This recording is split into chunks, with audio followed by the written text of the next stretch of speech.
नमस्कार दोस्तों, career test academy के एमपी जीके के वीडियो में आपका बहुत बहुत स्वागत है। दोस्तों, यह है मध्य प्रदेश सामान्य ज्ञान का वीडियो क्रमांक 6। इससे पहले हमने इसके 5 वीडियो अपलोड किए हैं, जिसकी लिंक आपको डिस्क्रिप्शन में मिल जाएगी। इसकी पीडीएफ डाउनलोड लिंक आपको डिस्क्रिप्शन बॉक्स में दी गई है, जहां से आप एमसीक्यू प्रैक्टिस और पीडीएफ डाउनलोड कर सकते हैं। दोस्तों, इस वीडियो के लास्ट में हम एक मध्य प्रदेश जीके से संबंधित क्वेश्चन पूछते हैं, जिसका आंसर आपको कमेंट के जरिए बताना होता है। और यह वीडियो मध्य प्रदेश की आगामी प्रतियोगी परीक्षाएं के लिए महत्वपूर्ण है। दोस्तों, तो आइए शुरू करते हैं इस वीडियो का फर्स्ट क्वेश्चन। ग्वालियर दुर्ग के कछवाहा शासक महिपाल द्वारा सास बहू का विष्णु मंदिर का निर्माण कब कराया गया था? इसका जो आंसर है आपका कि जो सास बहू की विष्णु मंदिर है, वह 1093 ईस्वी में इसका निर्माण कराया गया था और कछवाहा शासक महिपाल द्वारा कराया गया था। तो यह ग्वालियर में स्थित है। निम्न में से किसने विदिशा को अपनी राजधानी बनाया और सांची स्तूपों के तोरण द्वार बनवाए थे? निम्न में से किसने विदिशा को अपनी राजधानी बनाया और सांची स्तूपों के तोरण द्वार बनवाए थे? पुष्यमित्र शुंग ने। विदर्भ की विजय से उसके साम्राज्य की दक्षिणी सीमा नर्मदा नदी तक पहुंच गई थी। पुष्यमित्र का साम्राज्य हिमालय से नर्मदा नदी तक और सिंधु से प्राच्य समुद्र तक विस्तृत था। मध्य प्रदेश में प्रथम गैर कांग्रेसी उप मुख्यमंत्री कौन थे? ये उप मुख्यमंत्री की बात हो रही है, तो वीरेंद्र कुमार सकलेचा प्रथम गैर कांग्रेसी मुख्यमंत्री थे। मध्य प्रदेश के प्रथम गैर कांग्रेसी मुख्यमंत्री कैलाश जोशी थे, जो 26 जून 1977 से 17 फरवरी 1978 तक बनाए गए थे। और पहली बार राष्ट्रपति शासन के बाद कैलाश चंद्र जोशी को प्रथम गैर कांग्रेसी मुख्यमंत्री बने थे। वीरेंद्र कुमार सकलेचा भी मुख्यमंत्री बने, और जो कि इनका कार्यकाल 18 फरवरी 1978 से 19 जनवरी 1980 तक था। यानी जो वीरेंद्र कुमार सकलेचा बने हैं, वो बने हैं गैर कांग्रेसी मुख्यमंत्री कैलाश जोशी के बाद मुख्यमंत्री बने थे मध्य प्रदेश के। निम्न में से किस नदी के तट पर महर्षि अगस्त के नेतृत्व में यदु नामक कबीला तथा उसके जो शापित पुत्र थे, ये श्रापित पुत्र 50 पुत्र आदि आकर बसे थे? तो ये जो श्रापित पुत्र बसे थे, वो नर्मदा नदी के किनारे बसे थे। ये श्राप लग गई थी इन्हें, तो श्रापित पुत्र बसे थे महर्षि अगस्त के नेतृत्व में यदु नामक कबीला।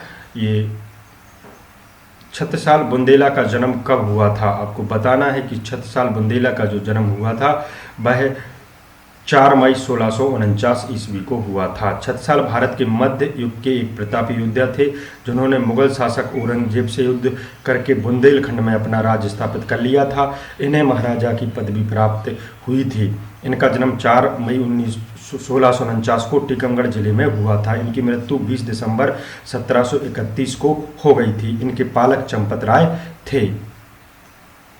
हृदय साहे की मृत्यु कब हो गई थी? दोस्तों, हृदय साहे की मृत्यु के बारे में मैंने आपको बताया कि हृदय साहे ये बुंदे, आप जब गूगल पर सर्च करेंगे तो ये बुंदेला के पुत्र मिलते हैं, लेकिन लूसेंट बुक कुछ और बता रही है। और हृदय साहे के बारे में ये मैं दोस्तों बड़े उससे वीडियो बना रहा था, लेकिन जब हृदय साहे मिला तो मेरा जो है डाउट बढ़ गया दोस्तों। और इसमें जो मृत्यु लिखी हुई है 1671 ईस्वी लिखी हुई है लूसेंट बुक में, और हृदय साहे के 2 पुत्र छत्र साहे और हरि सिंह बताया गया है इसमें। और जो गूगल पे जानकारी मिली है दोस्तों, कभी कभार हो जाता है ऐसा मिसअंडरस्टैंडिंग कि राजा हृदय साहे बुंदेला के बारे में इसमें लिखा है बुंदेला, मैंने जोड़ दिया दोस्तों, तो ये बुंदेला ही होगा। और ये जो हृदय साहे है वो गढ़ा का गौड़ शासक के बारे में बात हो रही है। तो इसके बारे में हो सकता है ये हृदय साहे अलग अलग हों, लेकिन मैं इसके बारे में ज़्यादा सर्च नहीं कर पाया। तो गूगल में अलग फैक्ट दिए हैं, जो निम्न है। हृदय शाह, जिसे राजा हृदय शाह या हृदय शाह के नाम से भी जाना जाता है, और प्राचीन भारत के वर्तमान मध्य प्रदेश राज्य स्थित पन्ना रियासत के प्रथम राजा थे, ये इसमें बता रहे हैं। और इन्होंने 1731 से 1739 तक शासन किया था। ये महाराजा छत्रसाल के ज्येष्ठ पुत्र थे। इन्होंने पन्ना रियासत अपने पिता से सन 1731 में प्राप्त हुई थी। 1731 में इन्होंने रीवा रियासत को अपने अधीन कर वहाँ के राजा अब धूत सिंह को रियासत छोड़कर जाने पर विवश कर दिया था। तो ये हृदय सहाय यदि आपको इस प्रकार से मिलता है तो हृदय सहाय के बारे में ये फैक्ट जो दिए हैं वह आप ध्यान रखें। और गढ़ा के शासक गौड़ थे वो हृदय सहाय की जो मृत्यु हुई थी वो 1671 ईस्वी में मिलती है दोस्तों। तो मैं आपको जो भी फैक्ट बताता हूं तो वह बहुत क्लियरली बताता हूं दोस्तों, फिर भी यदि उनमें कुछ हो जाता है तो फिर उसे आप देख लें। ओरछा के सैनिक और बाघाट के जागीरदार के बीच बाघाट का युद्ध कब हुआ था? ओरछा के सैनिकों के बीच और जो बाघाट के जमींदार थे उनके बीच जो युद्ध हुआ था वह 4 मई 1816 ईस्वी को हुआ था। 4 मई 1816 ईस्वी को ओरछा के सैनिक और बाघाट के जागीरदार के बीच युद्ध हुआ था। त्रिकाल जैन मंदिर 24 तीर्थकर कहाँ स्थित है? त्रिकाल जैन मंदिर 24 तीर्थकर जो स्थित है वह अशोकनगर में स्थित है दोस्तों। अशोकनगर एक छोटा सा जिला है जो गुना जिले से अलग करके बनाया गया था। सिंध और बेतवा नदी के मध्य अशोकनगर शहर स्थित है। ये MP पटवारी के पेपर में पूछा गया था दोस्तों। और निम्न में से कटनी जिले की प्रमुख नदियाँ कौन सी हैं? तो मुड़वारा, कटनी, छोटी महानदी, ये सारी की सारी जो तीनों की नदियाँ हैं वह कटनी जिले की प्रमुख नदियां हैं। तो हमारा ऑप्शन सही हो जाता है, डी वाला ऑप्शन हमारा इसका सही होता है। आपको ऑर्डिनेंस फैक्ट्री कटनी में मिल जाएगी। ICC व कैमूर सीमेंट कंपनियां जो है वो कटनी में मिल जाएंगी दोस्तों। निम्न में से कौन सा किला पार्सियन वास्तुकला का उदाहरण है? इस प्रकार के क्वेश्चन आपके पूछे जाते हैं। तो निम्न में से कौन सा किला पार्सियन वास्तुकला का उदाहरण है? ये दमोह जिले में स्थित बातीगढ़ का किला, ये दमोह जिले में स्थित है बातीगढ़ का किला, ये यहाँ पे है। और दोस्तों चंदेरी का किला जो है आपको पता ही है कि अशोकनगर में आता है। और नरवर का किला आपका सीपरी में आता है। और मंदसौर का जो किला है वो सिमना नदी के किनारे बसा है दोस्तों। मंगलागिरी जैन तीर्थ स्थल कहाँ स्थित है? आपको बताना है कि मध्य प्रदेश में मंगलागिरी जैन तीर्थ स्थल कहाँ स्थित है? तो ये सागर में स्थित है दोस्तों। सागर से स्थित जो प्रमुख स्थल है वह देखते हैं हम। एरण, ये पुरातात्विक स्थल है और यहाँ पे सती प्रथा के जो है साक्ष्य मिले हैं दोस्तों। और गढ़ पहरा भी आपको जो है वो सागर में मिल जाएगा। और डॉक्टर हरि सिंह गौर विश्वविद्यालय जो कि प्रथम विश्वविद्यालय है मध्य प्रदेश का। और धामोनी भी एक पर्यटन स्थल है जहाँ पर धामोनी का उर्स लगता है दोस्तों। नौरादेही संरक्षित वन एवं अभयारण्य है जो कि रहली का सूर्य मंदिर है। और रानगिर भी है आपका सागर में। राहतगढ़ जलप्रपात भी है और लाखा बंजारा भी है। सांचा सागर झील भी है, लाखा बंजारा झील बोलते हैं जिसे। तो ये पर्यटन स्थल हैं यानी प्रमुख स्थल हैं जो कि सागर में स्थित हैं दोस्तों। भारत में प्रथम वन नीति बोरी अभयारण्य पचमढ़ी में कब बनाई गई थी? जो भारत की प्रथम वन नीति बनाई गई थी तो दोस्तों बोरी अभयारण्य पचमढ़ी में बनाई गई थी जो कि 1862 ईस्वी में बनाई गई थी। और यह अभयारण्य मध्य प्रदेश के होशंगाबाद जिले के सतपुड़ा क्षेत्र में फैला हुआ है। इसे 1865 में वन्य जीव अभयारण्य का दर्जा दिया गया था। इसे 1865 में वन्य जीव अभयारण्य का दर्जा दिया गया था दोस्तों। मध्य प्रदेश के मुख्यमंत्री कमलनाथ का जन्म कौन से प्रदेश में हुआ है? आपको बताना है कि जो मध्य प्रदेश के वर्तमान मुख्यमंत्री हैं तो उनका जन्म उत्तर प्रदेश में हुआ था। उत्तर प्रदेश में हुआ था।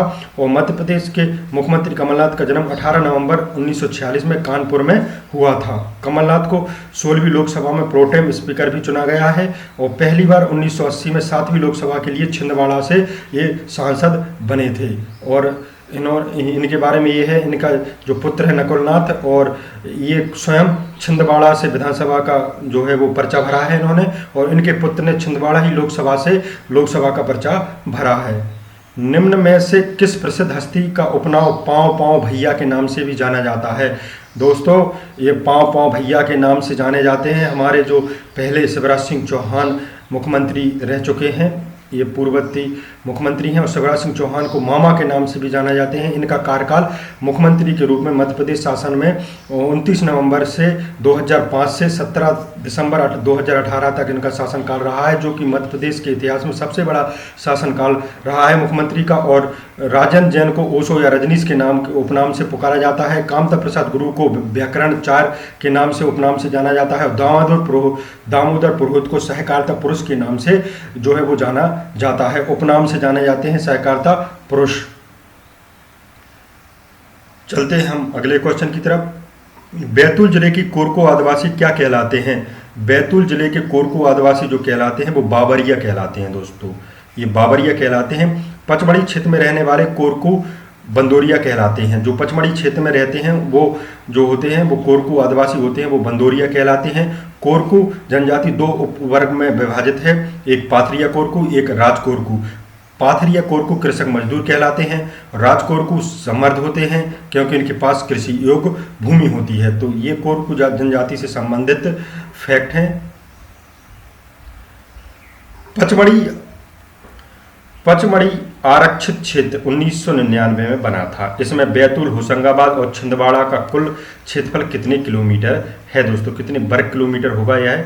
और इसका जो आंसर है, इसका सी आंसर है 4926 वर्ग किलोमीटर। 4926 वर्ग किलोमीटर है बैतूल, होशंगाबाद, छिंदवाड़ा और थल सेना शिक्षक प्रशिक्षण कॉलेज व केंद्र पचमढ़ी में स्थित है दोस्तों। तो थल सेना शिक्षक प्रशिक्षण कॉलेज व ये केंद्र पचमढ़ी में स्थित है। गौ अभयारण्य सुसनेर आगरमालवा का क्षेत्रफल कितने हेक्टेयर है? जो गौ अभयारण्य सुसनेर आगरमालवा का क्षेत्रफल है वह 472 हेक्टेयर है दोस्तों। 472 गो अभयारण्य सुसनेर आगरमालवा का क्षेत्रफल है। गो अभयारण्य सुसनेर आगरमालवा की शुरुआत सितंबर 2017 में की गई है। 2017 में की गई है। चित्रकूट के महात्मा गांधी ग्रामोद्योग विश्वविद्यालय में मुख्यमंत्री सामुदायिक नेतृत्व क्षमता विकास पाठ्यक्रम की शुरुआत कब की गई है? तो चित्रकूट के महात्मा गांधी ग्रामोद्योग विश्वविद्यालय में मुख्यमंत्री सामुदायिक नेतृत्व क्षमता विकास पाठ्यक्रम की शुरुआत की गई है, जो वह की गई है 11 जनवरी 2016 को। 11 जनवरी 2016 को यह मुख्यमंत्री सामुदायिक नेतृत्व क्षमता विकास पाठ्यक्रम की शुरुआत की गई है। इसका अगला क्वेश्चन देखते हैं हम। मध्य प्रदेश कैबिनेट ने मध्य प्रदेश में आनंद विभाग बनाने की मंजूरी कब प्रदान की थी? तो आनंद विभाग बनाया गया है हमारे मध्य प्रदेश शासन द्वारा। तो इसकी जो मंजूरी प्रदान की थी कैबिनेट ने 15 जुलाई 2016 को की थी दोस्तों। 15 जुलाई 2016 को। इसका सी ऑप्शन सही होगा हमारा। खंडवा जिले के हनुबंतिया पर्यटन स्थल पर द्वितीय जल महोत्सव का शुभारंभ कब किया गया? ये द्वितीय जल महोत्सव का शुभारंभ माने दूसरी बार जल महोत्सव मनाया गया हनुबंतिया में। तो ये मनाया गया है 15 दिसंबर 2016 से शुरू हुआ था द्वितीय जल महोत्सव। मध्य प्रदेश में ऑपरेशन क्वालिटी का संबंध किस क्षेत्र से जुड़ा हुआ है? मध्य प्रदेश में ऑपरेशन क्वालिटी का जो संबंध जुड़ा हुआ है वह प्राथमिक शिक्षा के शिक्षण की गुणवत्ता में सुधार से जुड़ा हुआ है। प्राथमिक शिक्षा की शिक्षण की गुणवत्ता सुधार में ऑपरेशन क्वालिटी का संबंध जुड़ा हुआ है। इंदौर में मालवा अखबार का प्रकाशन हिंदी में प्रारंभ कब हुआ था? इंदौर में मालवा अखबार का प्रकाशन हिंदी में जो प्रारंभ हुआ था वह 6 मार्च 1848 को हुआ था। 6 मार्च 1848 को इंदौर में मालवा अखबार का प्रकाशन हिंदी में प्रारंभ हुआ था, जिसे बाद में उर्दू या मराठी भाषा में भी छापा गया। मध्य प्रदेश का पहला पुलिस मेट्रो थाना कहाँ स्थित है? मध्य प्रदेश का पहला पुलिस मेट्रो थाना जो स्थित है वह हबीबगंज भोपाल में स्थित है। और जो हबीबगंज दोस्तों भोपाल में जो रेलवे स्टेशन है उसे सर्टिफिकेट भी मिला है ISO। और मध्य प्रदेश का सर्वप्रथम बजट वित्त मंत्री मिश्रीलाल गंगवाल ने कब प्रस्तुत किया था? ये मध्य प्रदेश का सर्वप्रथम बजट मिश्रीलाल गंगवाल जो वित्त मंत्री थे प्रथम, और ये 10 जनवरी 1957 को इन्होंने जो है वो प्रस्तुत किया था। बाबे अली स्टेडियम कहाँ स्थित है? दोस्तों इसी प्रकार का क्वेश्चन मिला है मुझे कि बाबे अली स्टेडियम कहाँ स्थित है? तो ये भोपाल में स्थित है दोस्तों। और भोपाल में ही आपको राष्ट्रीय तकनीकी प्रशिक्षण एवं अनुसंधान संस्थान भोपाल में मिल जाएगा, प्रदूषण नियंत्रण बोर्ड भोपाल में मिल जाएगा, रोन्ना प्रशासनिक अकादमी भोपाल में है, राज्य निर्यातक निगम भोपाल, लघु उद्योग निगम भोपाल, राज्य भूमि विकास निगम आपका भोपाल में है। तो दोस्तों यह हमारे जो थे। अब पिछला वीडियो का हम जो एमपी जीके के वीडियो क्रमांक 5 में आपसे क्वेश्चन पूछा गया था कि मध्य प्रदेश राज्य निर्वाचन आयोग का गठन कब हुआ था, तो इसका आंसर आपको कमेंट के जरिए बताना था। और इसका जो आंसर है वह 19 जनवरी 1994 को मध्य प्रदेश राज्य निर्वाचन आयोग का गठन हुआ था। और मध्य प्रदेश राज्य निर्वाचन आयोग की प्रथम आयुक्त श्री एन.बी. लोहानी थे। और दोस्तों, आज का जो अभ्यास प्रश्न है वो आपसे है कि गुलाब राय चड्ढा कप, यश कप और राजन सिंह कप किस खेल से संबंधित मध्य प्रदेश राज्य स्तरीय ट्रॉफियां हैं। तो ये कराटे, बैडमिंटन, टेनिस, हॉकी से संबंधित होंगी दोस्तों। तो इसका कमेंट करके आपको आंसर बताना है। और दोस्तों, इसकी पीडीएफ हम जल्दी ही अपलोड कर देंगे हमारे वेब पोर्टल पर, तो वहाँ से आप पीडीएफ डाउनलोड कर सकते हैं और एमसीक्यू प्रैक्टिस कर सकते हैं। और दोस्तों, मैं आपको बताना चाहता हूँ कि जो एमपी करंट अफेयर 2018 की एक ऑनलाइन टेस्ट सीरीज लॉन्च की है, जिसकी लिंक आपको डिस्क्रिप्शन में दी गई है। और यदि आप परचेस करते हैं तो उसमें अभी जून 2018 तक की जो हमारी एमपी ई मैगजीन डेस्ट मैगजीन होगी, वह फरवरी से जून तक की प्रोवाइड की जाएगी। अभी फरवरी की आना बाकी है, फरवरी, मार्च, अप्रैल की। दोस्तों, ये कुछ ही दिनों में आ जाएगी दोस्तों। तो हमारा यह वीडियो देखने के लिए बहुत बहुत धन्यवाद दोस्तों। और वीडियो अच्छा लगता है तो आप लाइक ज़रूर कर दिया करें दोस्तों। और हमारा यह वीडियो देखने के लिए बहुत बहुत धन्यवाद दोस्तों।